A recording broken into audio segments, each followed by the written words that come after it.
Welcome to today's podcast. In today's session, we have with us an expert from a field, Ramesh Natarajan, a veteran with over 42 years of hands-on battery industry experience, will be asking our esteemed guest a host of technical questions. Enjoy the session. Welcome to today's episode of the podcast, in which my guest today is Mr. Ravi Chandran, who is an expert in sales with a lot of experience in capital equipment sales. Mr. Ravi Chandran is the author of the Amazon best-selling book 7 Value Drivers for Success in Sales. He regularly conducts online and offline training programs for industries. Before he ventured into setting up his academy for training, he served the last 10 years of his career as the National Head for Operational Marketing and Training in CNH Industrial, which is a multinational company. Before that, he worked in L&T for 20 years in various departments all across India, holding senior positions. Welcome, Mr. Ravi Chandran. Thank you. I'm sure the listeners are eager to listen to you, and I can assure the listeners that this is going to be an enlightening session. Mr. Ravi Chandran, do you want to add anything more about yourself or your present activities or your company before we start today's session? Yeah, thank you, Mr. Ramesh, for the wonderful and lovely introduction. After 30 years of professional journey, 20 years in L&T and 10 years in CNH, in 2021, to be precise, in January 2021, I formed Sales Enablers. Sales Enablers is primarily focused towards consulting, coaching, and sales training in the B2B domain. Yeah. So I've been watching your activities on LinkedIn, and I thought that we can do something for the battery industry too. Yes. Because in our battery industry, we have battery manufacturing, battery recycling, and charger. And there are some allied equipment manufacturing industries like battery packing, battery numbering, battery braking machines, etc., etc. And I feel these industries which make machines for the battery industry can benefit a lot with your knowledge of capital equipment selling. Yeah. Yeah, another related industry using a lot of batteries is the MHE segment, that is the material handling equipment segment. And I feel they can also draw some benefit from your expertise, since they are basically in the equipment sale business. All these forklifts, pallet trucks, platform trucks, and the golf cart industry and scrubber industry and all these people. Yeah. So I was just wondering, and I thought that I should request you to tell the listeners as to what are the attributes a seller must possess or acquire, and what are the key drivers for sales of equipments or machines? Yeah, a very good question and a very noble cause, trying to help the battery manufacturers to become more efficient, considering your passion for this battery industry. I've been seeing that you are very passionate. Yeah, you asked me about 3 questions, which are normally common for every salesperson selling a B2B equipment or a product. But the 3 most important, I would say the skills or the areas they should focus is on. The first one is the lead generation and management. The second one is objection handling and negotiation. And the third is a value selling approach, a value selling intervention. So these are the 3 areas if a B2B salesperson, whether he is an original equipment manufacturer or an ancillary manufacturer or a seller, should focus on.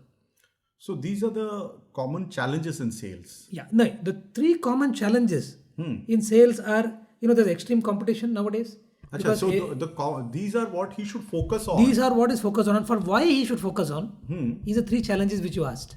Oh, there are 3 challenges also. Yes. Okay, challenges. Okay. The first challenge you will always agree is extreme competition. You make something and then somebody comes with a duplicate or a more efficient product. Then there is low conversion because of competition and more choice for the customer. And then there are low margins because everybody is cutting each other, and there is a big ecosystem out there who wants to compete with you. So I think these 3 challenges of extreme competition, low conversion and low margin will necessitate the person to become more efficient. Okay. It necessitates that he becomes more efficient. More efficient. So when you mention these three challenges, Yeah. you should be also able to, tell what are the three best ways. What are the best ways to address these three challenges? Absolutely, absolutely. That is why we are here. So the first thing is to have a good lead generation system. You have to continuously generate quality leads continuously, because your pipeline should be always be full. And it is not only necessary and okay to have a quality leads. You also have to categorize and nurture them. Because sometimes a lead may take 3 months, 6 months, 1 year, or 2 years to fructify. So I see a lot of people making this mistake of having a good quality lead, but since they are not in touch with that lead in a structured manner, they lose out the lead. So there has to be a good lead generation system, and there has to be a good lead management system, so that the leads, even though it takes more time, there is a continuous focus and continuous monitoring on those leads. The second way to address the challenges of competition and low conversion and low margins is to have a very, very well structured objection handling techniques. People know what are their objections. Your price is more, or your quality is poor, or your visibility is less, whatever. So they should always know what are their common objections which they are going to encounter. Have a very structured and a very powerful and impactful response to those objections, so that the salesperson can show audiovisual things to prove why the objection is not worthy, tenable, or how they are going to place their defense against that objection. And then very important is negotiation fundamentals. A buyer always tries to beat down the seller because he has got more choice. So the seller has to be very smart enough to know all the negotiation techniques, tricks of the trade, not lose his cool, and be very professional in the negotiations, strive for a win-win approach. So this is a second area where he can address those challenges. That is objection handling, negotiation. And the third important thing to address the challenges is the value selling approach. Okay. Today most of the salespeople, they go to the price discount approach. Just they come under the pressure, they give the low cost, low price, and they try to win over the order. But instead, they should try to focus on to showing better value. Why they should choose their product or services, even though if it is expensive. What is that they are having extra or better than the competition? Maybe in terms of support, maybe in terms of life, maybe in terms of quality. So rather than focusing on the lowest price, they should focus on the lowest cost of ownership, or the long life, or the relationship which they have built in, or the ability to give support 24/7, or whatever their strong points are. Should play to your strength, show value, and justify why the price they are charging is reasonable. Unfortunately, as far as a relationship goes, nowadays it's become so much of a cutthroat competition. A company to which you have been supplying for so many years, if some other person goes and says that I'm giving it a lesser price, unfortunately, these companies just... You're absolutely right, Ramesh. These things happen. Nowadays the loyalty is becoming low and low. Yes. People are just going towards the price. But let me tell you, based on my 30 years of experience, a customer may go out to a competition because of price initially. Once he finds a taste, once he finds that the entire package is not to his satisfaction, and he was getting a much better approach, much better support, much better after sales service, or the product nuances, small product nuances, they come back to you. For a good delivery, good packaging. Good packaging. Sometimes I say that lose the customer if they're going out for price. It's perfectly okay. You be in touch with them. The customer will understand what was good with you, and he will definitely come back to you once again. I have seen many customers going back and coming back for life. And once they come back, then they don't Then go. Then they go back. Then they don't go because they have tasted the problems which they had when they went out. Yes. So usually, yeah, that is true. I agree with you. But I just thought that... So I think one should focus, as I mentioned, one should focus on this Value sales. value selling, objection handling, negotiation. Give a good product, and then I think people are smart enough nowadays. They know the value of good support and a good product. And a good And a product. good product. Now, what are the other areas in business which needs to be taken care of for improving sales? Now, you mentioned the three challenges. You mentioned how to address these three challenges.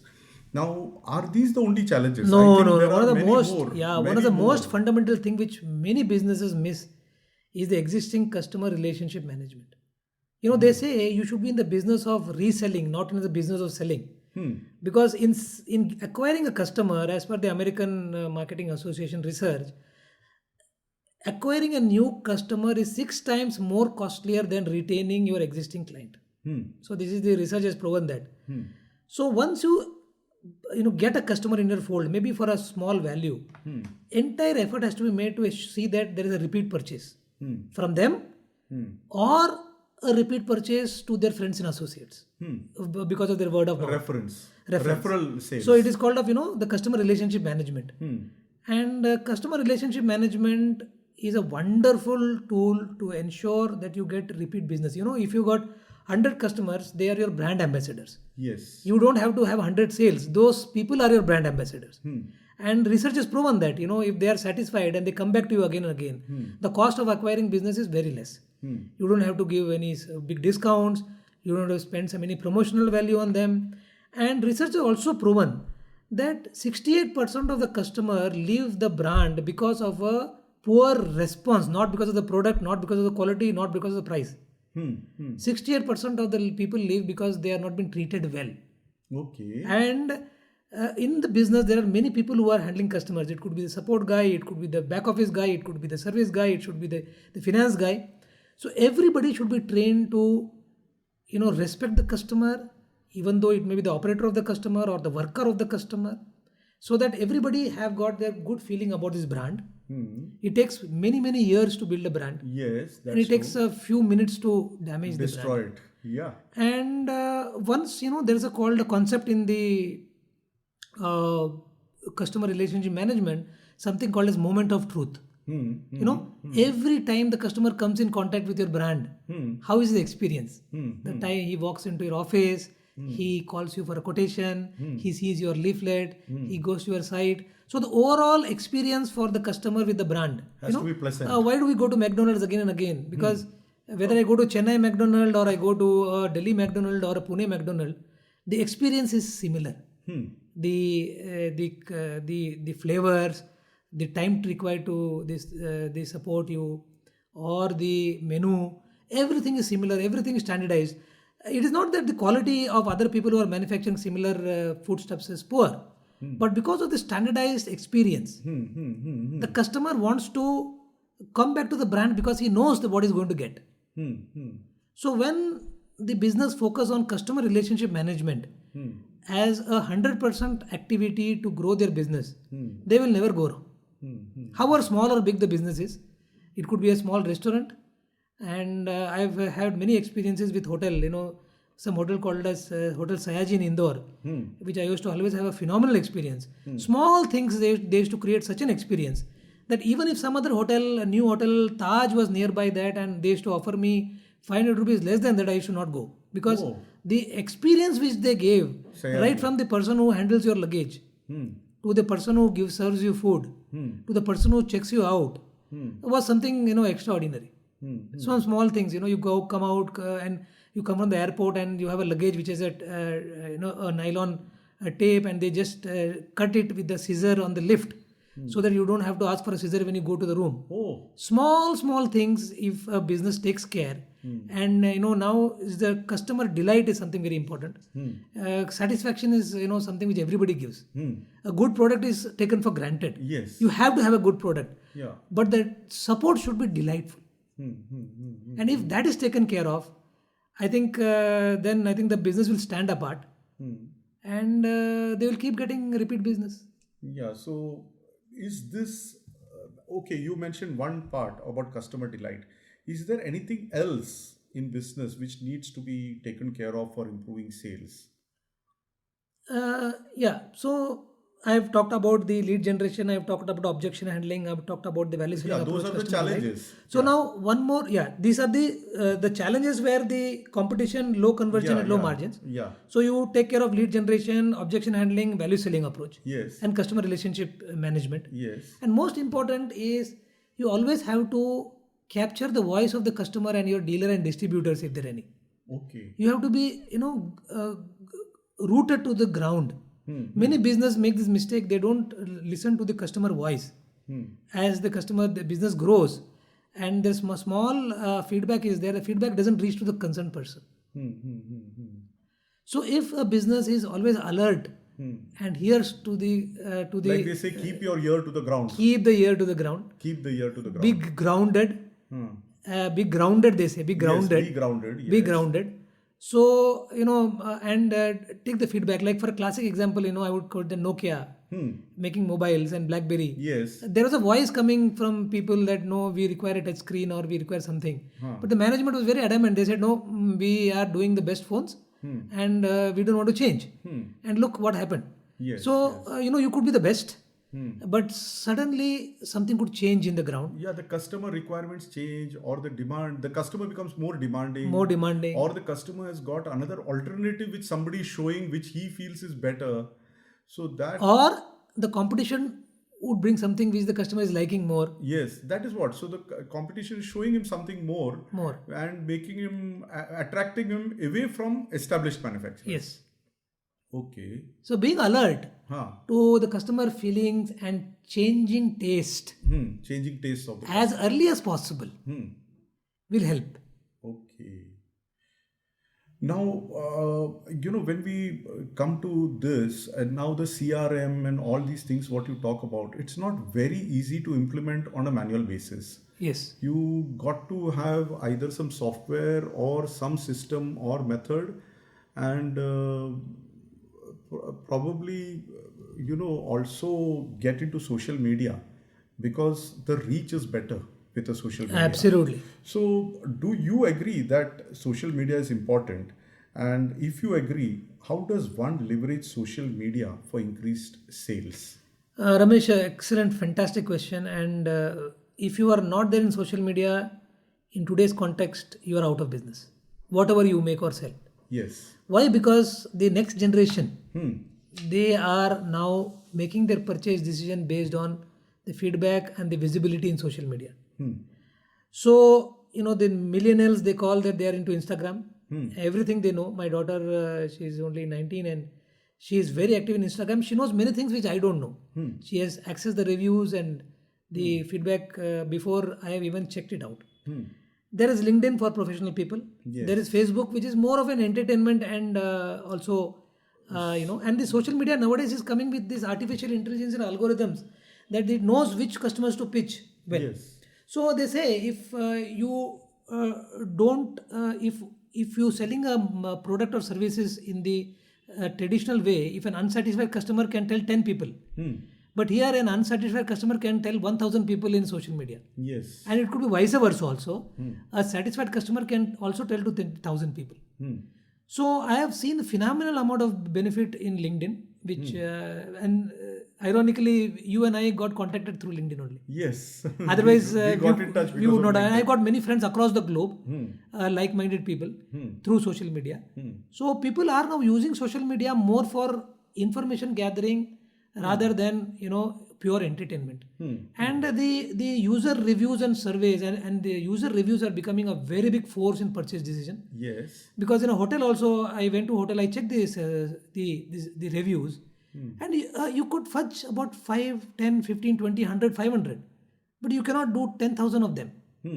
So there was a time when the business owner used to manipulate the reviews. Yes. But now with this social media penetration, it's impossible for anybody to manage or to fix a review. Yes. So I think social media is something which is very necessary, and also very important is how do you position yourself in social media? What is the consistency and what is it you want to convey? So I think each business based upon its type of business, if it's a battery manufacturing, accessories manufacturing, so they should be aware in those social groups which are frequently visited by those people. I mean, they should be active in their community, Yes. right? Yes. They should be They active should be in active their in community. And let me tell you one very interesting factor. I was into construction equipment contractor led business where I used to supply machines to these contractors. These were the last people to be in social media. Okay.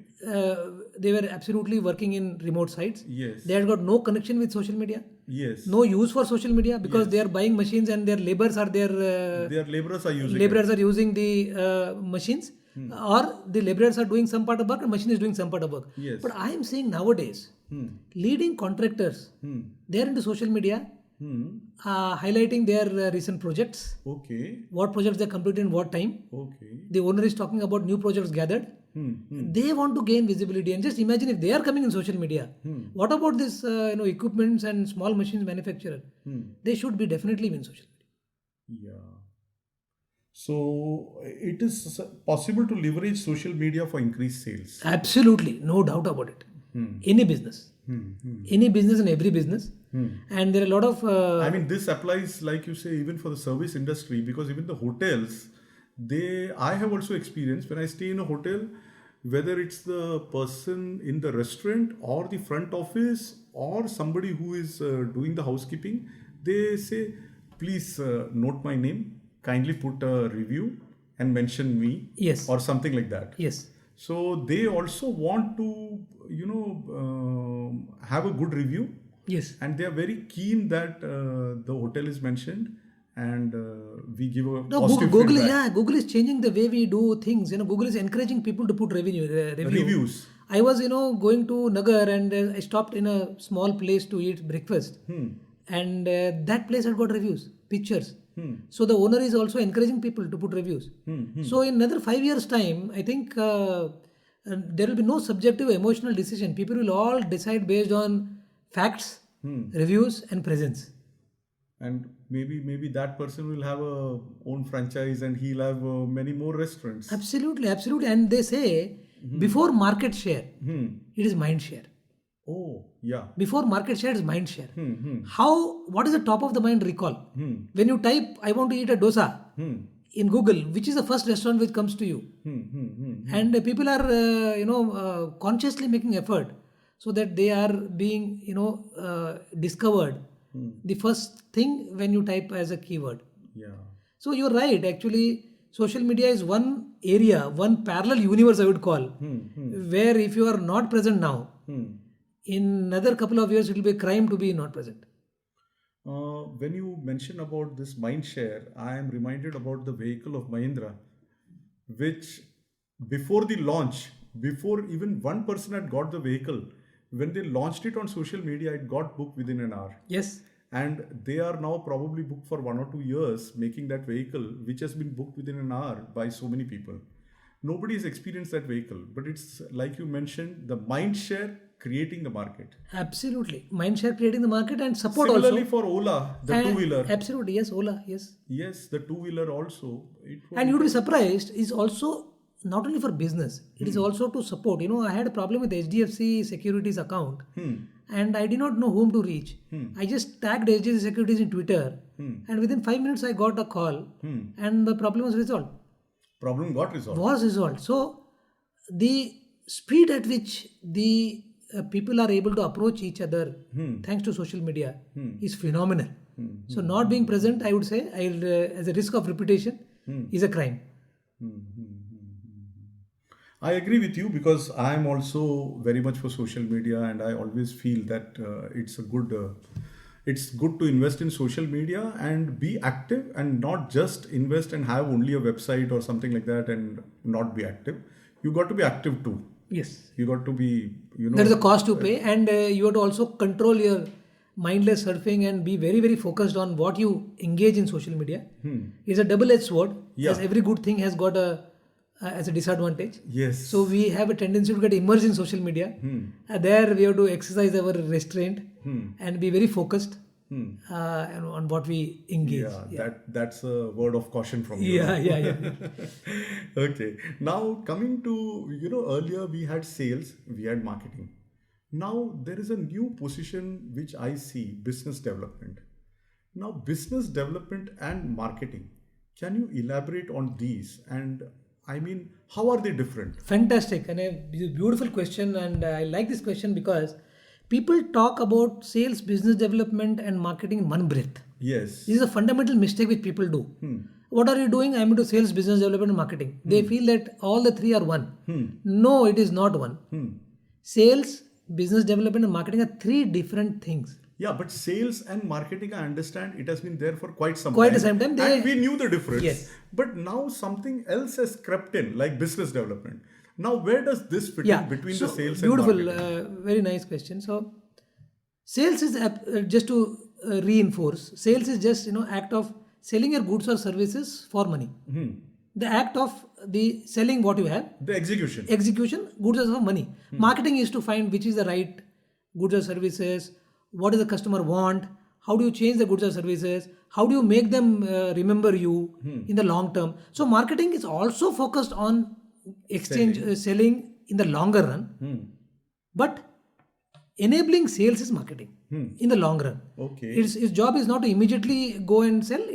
His job is to make situation conducive for selling Okay. by understanding what the customer wants, by positioning the right product, by positioning at the right price, by making it available at the right time, by changing the product as per the customer needs, so that in future sales will happen smoothly. Okay. So this is sort of like also predictive selling. Predictive selling to facilitate selling, and like I would say sowing something so that you have a reap a rich harvest. Sales is just considered about harvesting, no sowing. I would just sell and take the money. Marketing is sowing. Okay, I will sow and I will Reap later. I will reap later. I have patience. Yeah. So this is a fundamental difference. And business development. Yeah. The third thing which Third is thing coming is down. which is has nothing to do with I would say direct marketing or sales, but leveraging your existing contacts, making a long-standing relationship with them, understanding them, and managing the relationship, bringing in new customers, managing relationship with them is business development. You have a set of existing customers who are with you. You have to understand, you have to categorize them. You have to give more important to the A category which are giving you 80% as the Pareto rule says. You have to understand their voice, convey to marketing, convey to the R&D, convey to the manufacturing, and also try to acquire new clients. Okay. Maybe he's a big client of competition. How do I go there? Was it not something which marketing was doing? See, marketing is also sometimes related to the product. Understanding the product mix, understanding the product specification, understanding the positioning of the product, understanding the right pricing of the product, understanding about the right color combination for the product. So marketing is having a big ambit. But business development is only featuring about the personal aspects, Okay. relationship aspects, Okay. the nurturing of the relationship with the existing and the new customers. So, though interchangeably people are using it, but business development will be focusing on how to engage with my existing set of customers better, how to engage with my competition customers and try to bring them into our fold, and everything and anything related to the customers per se. So maybe developing trust, relationship. Developing trust, relationship. Okay. Okay. So that is a focused business development activity. Whereas if you take marketing, yes, marketing may have one of the areas as business development, but it is focused on the product, the perception, the pricing, the placement, all the things. Okay. Okay.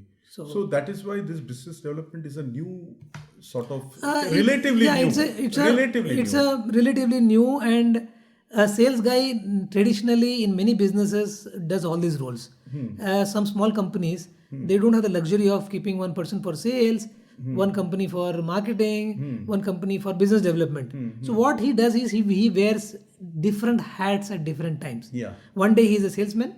One day he gives suggestions to the factory or the manufacturing setup for some changes. He's now a marketing person. Then he goes and has a workshop for existing customers. Now he's playing the role of a business development guy. So small businesses, they can't afford to have all the three different roles managed by three different people, a guy has to do this, but he should be very conscious that which hat he is wearing. So, after talking to you all this, and now I come back to another thing. One is that means training becomes very important, Absolutely. and that is what you're doing. We take bath daily, right?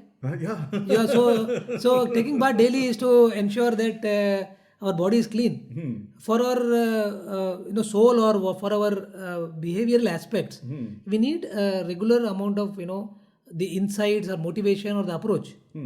So trainings is taking bath, maybe not daily, but a regular period. It could be watching some good videos, reading some good books, attending a seminar. At this age also, every day I learn something new. So training is a very, very important aspect. Yeah. And I am sometimes surprised as to why company make training as a a discretionary spend, where they cut the training budget when the things are looking bad.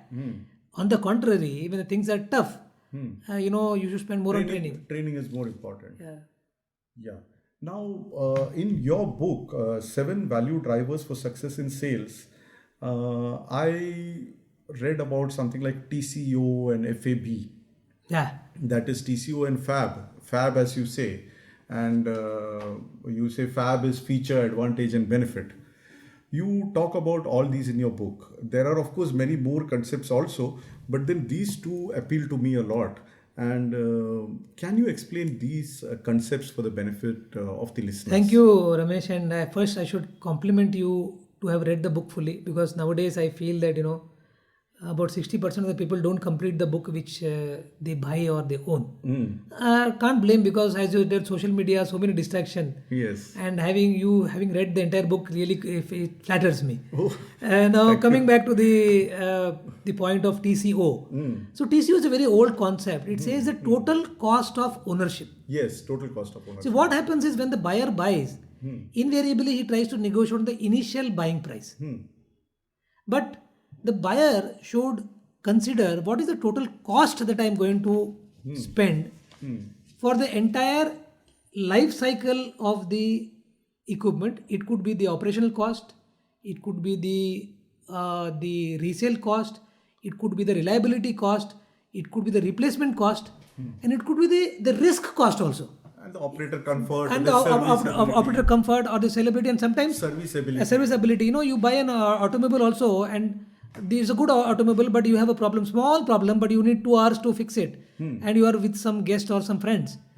See the cost of your inconvenience. So people, when they buy unconsciously or I don't know, because of habit, they try to bargain on the initial cost. The price. Price. And they're very happy that they got it at a lower price. But it is the responsibility of the salesperson to take the customer towards the total cost of ownership, saying that, look, price is only one aspect. What is the cost to maintain this? What is the cost to resell this? What is the cost to repair this? What is the cost of the consumables? What is the cost of your hassle and risk if something goes wrong? Right? So if you compare all the cost, and like I'll tell you one good example. Right up to the exit cost. Yeah, right, exit cost. I'll tell you a good example, a simple example. I went to buy a bulb, 40 watt bulb. One bulb was costing 200 rupees and the another bulb was costing 100 rupees only. Both are 40 watt. And definitely I would have been tempted to buy the 100 rupees one. But I came to know from some sources or my relative that is 100 rupees bulb is fusing in another 6 months time. And the 200 rupees bulb comes to about 1.5 years. So just check. So I spend 200 rupees, I get 1.5 years. And I spend 100 rupees, I spend 300 rupees, and the bulb is fused, I go to the shop, I get it, and suppose it happens in the night, something happens. So we go by the initial cost, I say, 100 is cheaper, but if you go by the total cost of ownership, it says, okay, in 1.5 years, how much is going to spend if I buy a 100 rupees bulb? I'm going to spend 300 rupees, which is definitely more than 200 rupees. So I think every sales guy has to, explain the customer about the total cost of ownership of his product if they're selling a premium product, and then explain the customer if he's paying initially something more, how he is going to recover the cost. Yes. Hindi में there is a कहावत, महंगा रोए एक बार और सस्ता रोए बार बार. Bar. Yes. So, you buy a product and definitely you have to see all the other parameters, and we buy branded products. And if you permit me, I'll give you one more example. I bought an Apple iPad, about $500 in US, and in 2015. And the other brands were available for 15,000 rupees. And $500 was at the time about 35,000 rupees. Yeah, 35,000. And same specification, same scheme, same resolution was available for 12 or 13,000 rupees. From 2015, we might have changed 2 or 3. And the Apple iPad which we have bought is still working without any problem. Yes. So, you pay once, 6 years. And if the guy would have explained me in the total cost of ownership, that is the way the salesperson should approach. Because you see 50,000 rupees or 35,000 rupees, you say, wow, this is too much. I can get a similar product for much lesser. Yeah, but the salesperson should have this ability to. Second thing which you said is about FAB. Feature, advantages of benefit. So the customer always is interested in the benefit. He is not interested in the features or advantages. Okay. Features or advantages are used only to give credibility to the benefit. So if I am having a nickel chromium steel, he says, wow, my machine is coming with a nickel chromium steel. But customer does not care if it is nickel chromium or tungsten alloy or aluminum. You have to explain to him what that nickel chromium will do. If it gives higher life, he should say nickel chromium is proven to have more strength and it will give you higher life. I'm just giving you some example. Benefit, Don't whatever. go by the exact nickel chromium. I'm just giving you an example. Yeah, I know. I understand. Okay. But if he says I'm getting nickel chromium, you have to buy my product, he doesn't know why this guy is harping on something which is not useful for me. He should focus on, okay, this will give you longer life. It will save you money in repairs and maintenance. It will save you 50,000 rupees in 1 year.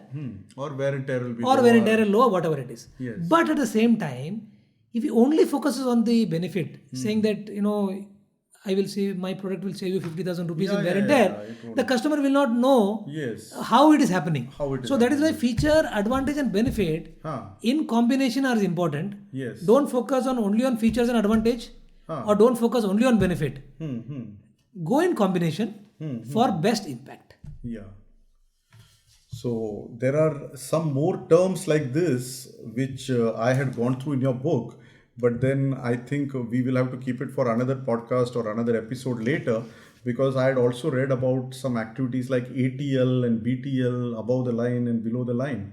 But I will leave it to the listeners to probably go through your book. I'm just saying we are 37 minutes down. Yes. And with the amount of distraction, I really feel pity for the listeners. They should really be focused. And I think another couple of minutes they'll get bored. So I think, yes, we will keep it for the next episode. Yes. And we have lots to talk. And sales being such a passionate subject for me and you, we are really drawn into this. Yeah. And it's a very vast subject that way. We'll have to take it part by part. Yes. Anyway, thank you, Mr. Ravi. Thank you, Ramesh. Yes. Thanks for coming and sharing your knowledge and expertise. It has been a very interesting and enlightening session. And I am sure that the listeners of this episode will benefit from all the inputs and experiences that you have shared. In case the listeners want to have more details or learn more about some concepts like, I said ALT and BLT and all that, they can buy the book 7 Value Drivers for Success in Sales, which is available on Amazon. Okay, anything else? Thank you, Ramesh. It was fantastic. And when I talk about sales, I lose track of time. Yeah. And I really thank all the listeners. Definitely, only passionate listeners will listen completely. And sales is a very interesting subject. Yeah. I wish them a very, very fruitful selling career. Yeah. And keep on sharpening your axe. Yeah. And becoming better. Yeah. Thanks, Ramesh. Looking forward to see you in another episode. Yeah, we'll do another episode. Thank you. Thank you. Thank you, Mr. Thank you very much. We hope the Q&A session was useful and insightful. Please do visit www.rameshnatrajan.in. You may contact us by writing to rameshnkailad@gmail.com. RAMESHNKAILAD@gmail.com. Keep yourself updated about our new releases by hitting the subscribe button.